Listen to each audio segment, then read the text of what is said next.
Have you ever done the very normal thing of patiently waiting 8 years for a game to release? When that game finally comes out, how are you supposed to even process it? Are you quirked up enough to have looked into dev interviews in other languages to learn about years of development hell and rewrites? Does that affect your expectations? Make them lower? Higher? How do you handle all that hype when you finally get what you've been waiting for? By using food metaphors, of course. Me hungry! So cook something food. It's me, ya boy. The original Sci-80 VTuber is back. Wait, I didn't mean it like this. Okay, actually, that's not too bad. Pretty accurate. He's almost as hot as me. Last month, I got the chance to play through all of Anonymous Code thanks to Chunsoft. After years of waiting for the steakhouse filet I ordered to be brought out. If you're not a fan of the punctuation mental illness sad boy saga, you might not get why fans are so damn excited.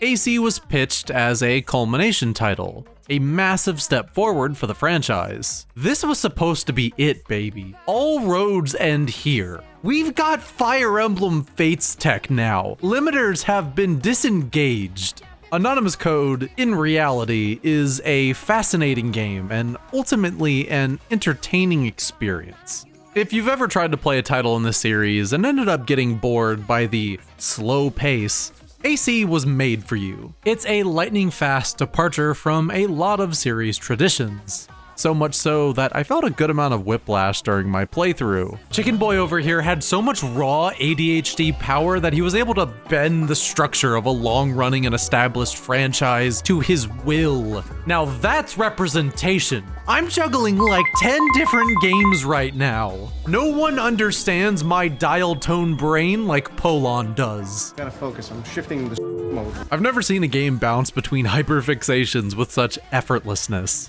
My head almost felt like it was gonna burst several times from just trying to keep track of it all.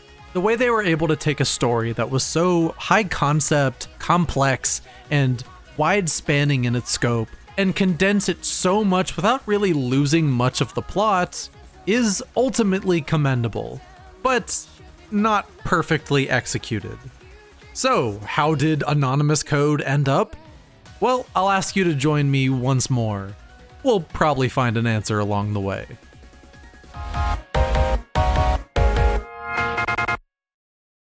Taking place in the year 2037, the protagonist of this story is Polon Takaoka, hacker man for justice who looks like Ninja Fortnite.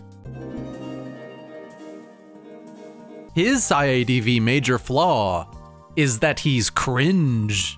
The society Polon lives in is pretty advanced. So much so that some satellites bombed it a year prior. Being orphaned, he now runs a little hacker duo in Nakano with Best Boy Cross, with the idea being that we are Nakano Symphonies, a team of Anons with bright futures who can't sit idly by when someone's in need. I won't mince words. He's pretty oomphy. Google Translate his name to Spanish for a fun surprise. Pollón. One day, Polon gets swept up in the drama of a young woman named Momo, and through this interaction discovers he has a power that can allow him to literally save and load the state of the world. When he loads, he retains all of his memories, and becomes aware pretty quickly that both you and him have access to this save and load screen, even if he doesn't know who you are. He uses this new ability to help Momo on her quest to save the world, which, according to her, will end in a few months. Also, the Vatican's here. Nothing more evil than the Catholic Church. AC is pretty out there for the series, and that says a lot. I'll rip the band-aid off right away. We don't have character roots here, and this train has no brakes. Instead, progression has never been more video gamey. Most chapters work as sort of a shonen arc, and you'll need to navigate Polon through different bad ends by prompting him to load saves he's made with the hacking trigger button. Save scumming, a VN player's favorite pastime, is now a built-in feature. The game doesn't explain its method of interaction the best, but I think a good way of looking at it would be as if Polon were a virtual pet of sorts. Your own save and load screens function as they would in a normal VN by just hard loading to earlier moments. But you and Polon share these screens with him being aware of your presence. So in certain moments you'll need to remind him of the load screen by pressing one of the trigger buttons. This is the hacking trigger, and this is how you'll often progress the story when you hit roadblocks. He can also just open it on his own, and sometimes that progresses the story in its own way, but you just as often feel like you're working through this together even if only one of you can talk to the other. Quite often, when trying to pull up the load screen, he'll even shut you down with a lot of context-sensitive voice lines depending on when you do it. They're pretty funny, so I recommend bothering him a lot. Other times, you might even encourage him to load at the wrong time, which will lead to a bad end. He also goes as far as writing a little message so the player doesn't override his saves. It's very cute. I won't claim the system is entirely unique, but it's something new for the series, and I think it gives its own spin on it. I loved it! Some of my favorite moments in the game was using this mechanic to encourage Polon to engage in inconsequential activities. Like loading before he saw Momo in her new outfit to call her cute this time, going back in time a couple minutes to order better food at a Chinese restaurant, or help a child win a Gachapon prize. Depending on when you use it, you can get a lot of optional scenes that are all over the game. Since there's only one path forward, take it easy and be as thorough or breezy as you want. You'll be using this system mainly to get through the game's quests. Dangerous hacking challenges in the story put up on 4chan by a mysterious hacker named Cicada3307 putting lives at risk. The first one, for example, involves saving the passengers of a hijacked plane, and they only ramp up in intensity from there. This game's stakes are consistently high, and the way the hacking trigger is used makes the game feel more like a puzzle game than the usual affair. For a series that got famous telling stories about being stuck in time loops, I feel like Anonymous Code was the first one to successfully gamify the concept, since every chapter involves both you and Polon continuously loading back to earlier moments to obtain the right information that will help you break out of the self-imposed loop. And this, in turn, makes for the most engaging gameplay loop in the entire series. Conceptually, the idea of having the main character of a VN be cognizant to the saving and loading mechanic is pretty out there, and to be frank, is probably the reason why this game went through so many rewrites. What this system ended up becoming, a puzzle-solving solution to forward game progression, might not have allowed it to live up to its full potential, but I can easily imagine how nightmarish a game like that would be to write coherently. This game goes places, dude, with the batshit story beats complemented by mile-a-minute pacing.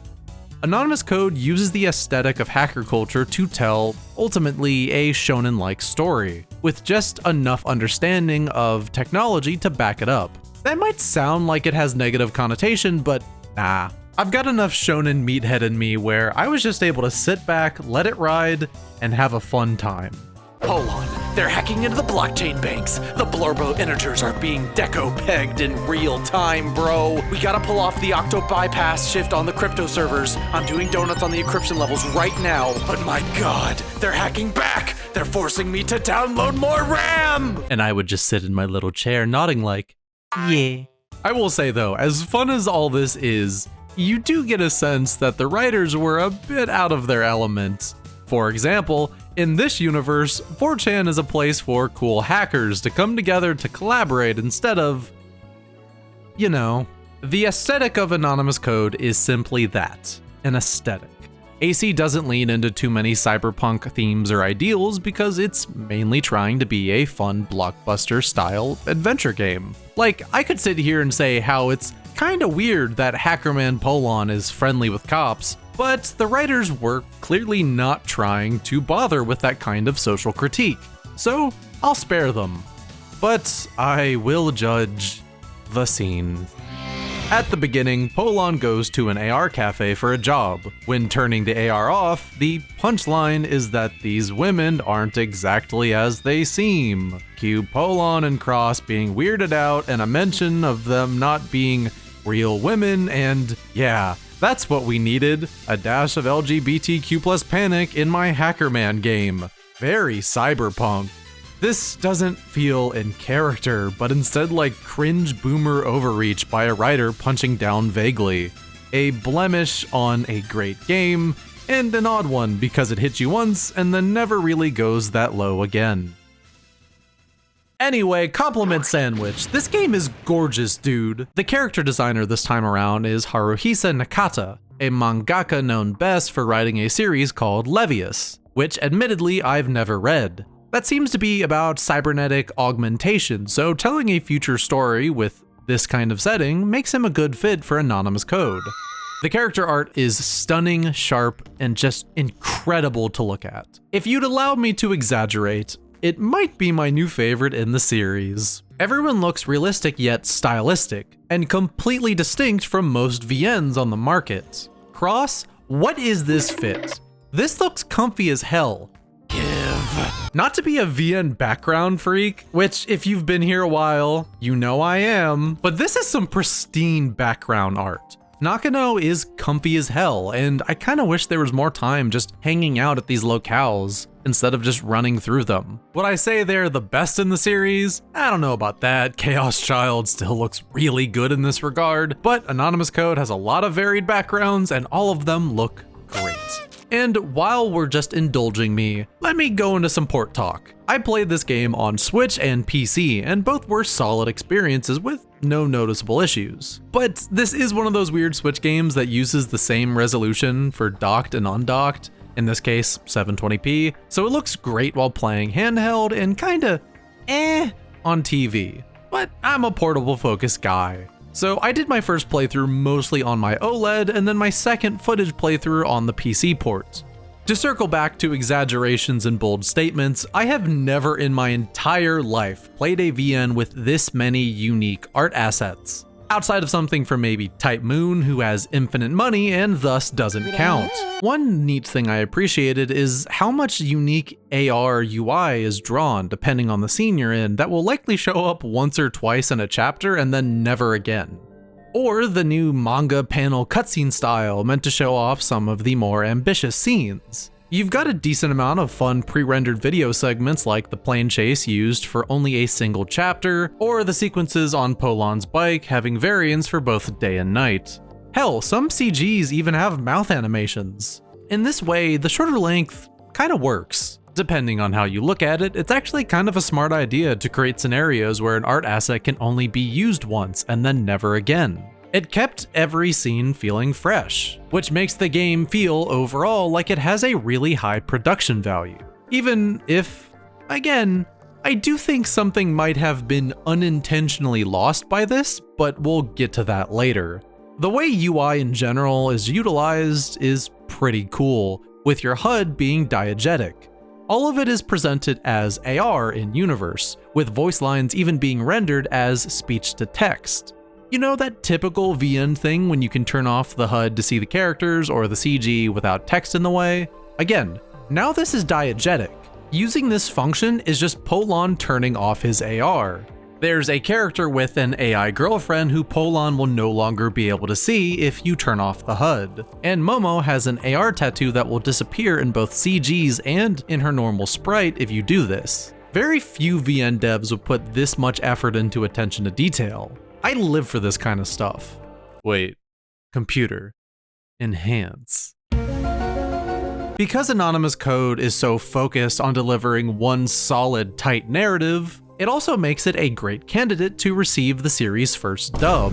Yep, let it be known that after years of hardcore fan devotion and preaching in my admittedly cringe era, I finally got a dub.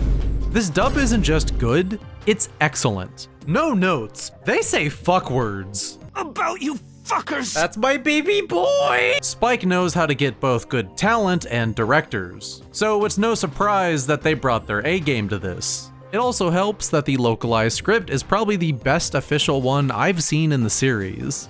It reads great, and you can tell a lot of effort was put into it, which with SciADV frequently receiving some pretty dodgy localizations, this is way overdue and sets a new bar. But full disclosure, I'm pals with the translator on this. Dad, also known as Steiner, also known as Andrew Hodson. That might make me seem biased, which fair, but let it be known that I've been happy to publicly shit on things he's worked on in the past.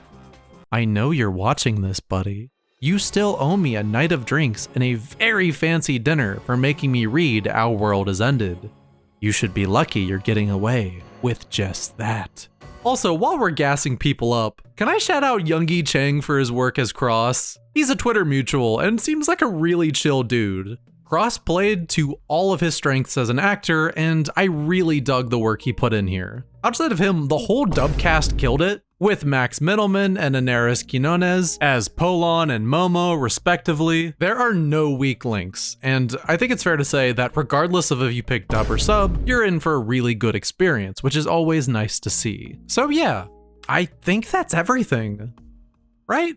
Hello, Second Draft Cullen here. I was informed that I completely forgot to mention beloved hotboy Takeshi Abo might have popped off in ways yet unheard of when he scored this game's OST. Has he ever missed? Is he even capable of missing? Of course not. But he hit that target with his eyes closed in this one. I need this on Spotify ASAP because there's nothing but bangers to be found here. I think the only song I didn't really care for was the True End theme.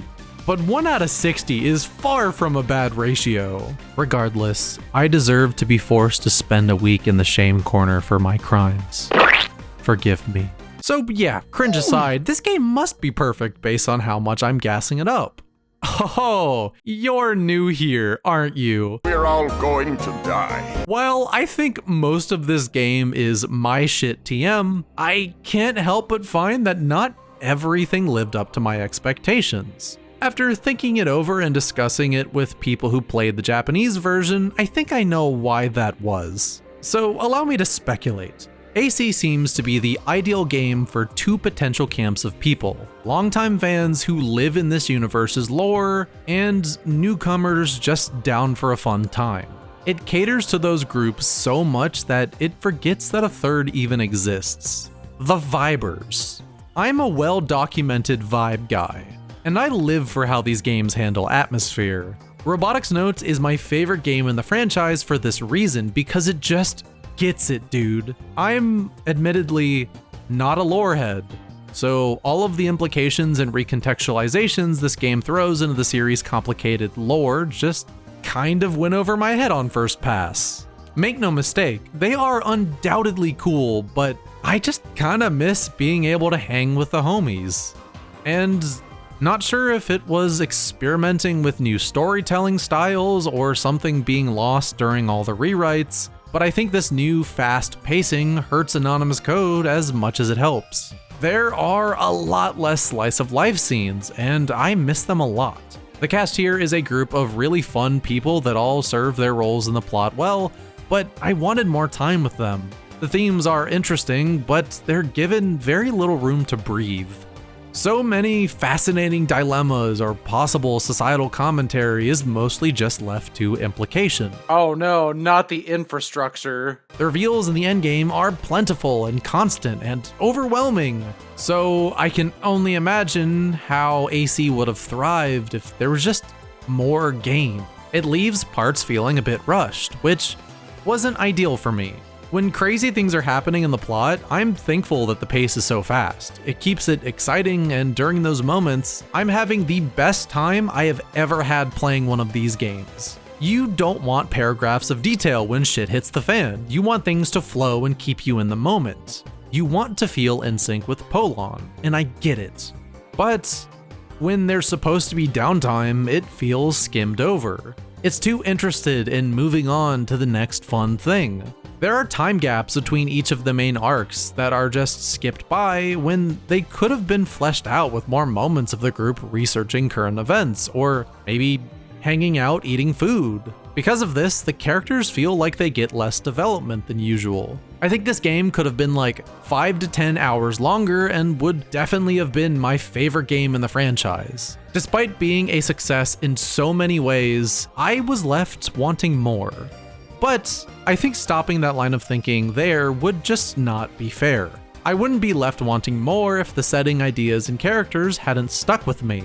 Polon is an incredibly endearing lead character and perfect for this story. He's a fun, scrappy kid who always wants to do the best thing and help those in need. I wasn't expecting to like him so much, and was initially let down on him just being a good kid, since this series is known to have pretty flawed main characters. But his eagerness to help Momo save the world, seeing them become close friends as time goes on, was enthralling.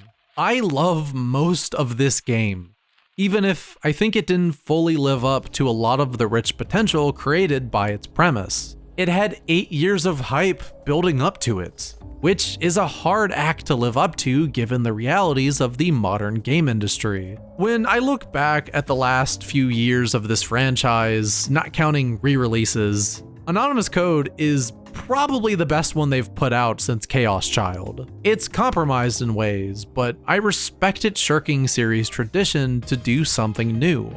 It follows this channel's ethos, our bread and butter, to a T, so I gotta acknowledge and respect the ambition.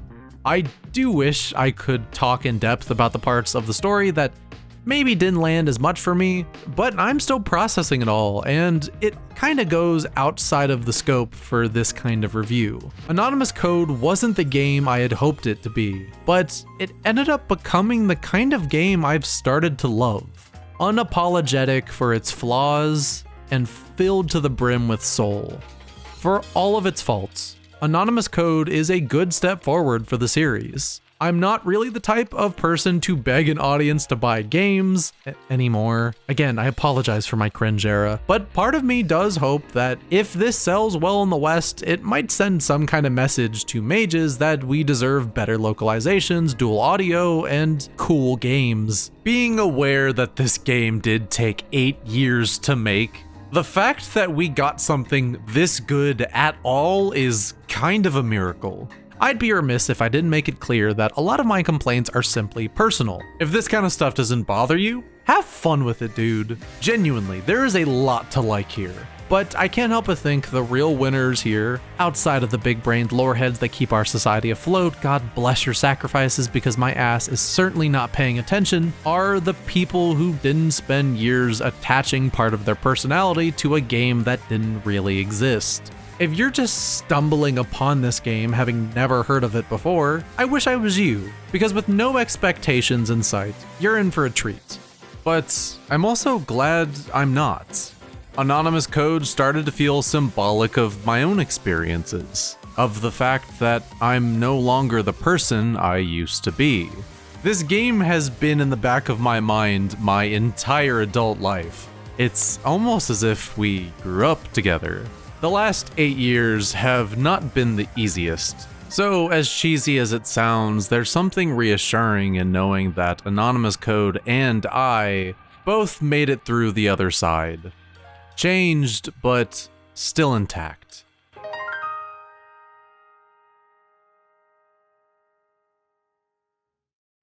Thank you for making it to the end of the video. In addition to thanking Spike Chunsoft once more for providing me with a review copy, I also have some other people to thank. As always, thank you to the boy Supreme Zerker for helping me edit the script, and Hot Cider for assisting me on editing the thumbnail. But most importantly, I have to thank all of the patrons. If you'd like to get your name in the credits, see videos early, and maybe even get a vocal shout out, click the link in the description to find out more. This month's Metal Royal Slimes are Alex Austin, Honoravan, Happy Emmons, Horncurling, I, Frozen Ace, Jeremy DeForest, Looping Pyre, Moon Watcher, Renteca Bond, Snigs, Wayne is Boss, and your friend Chuck.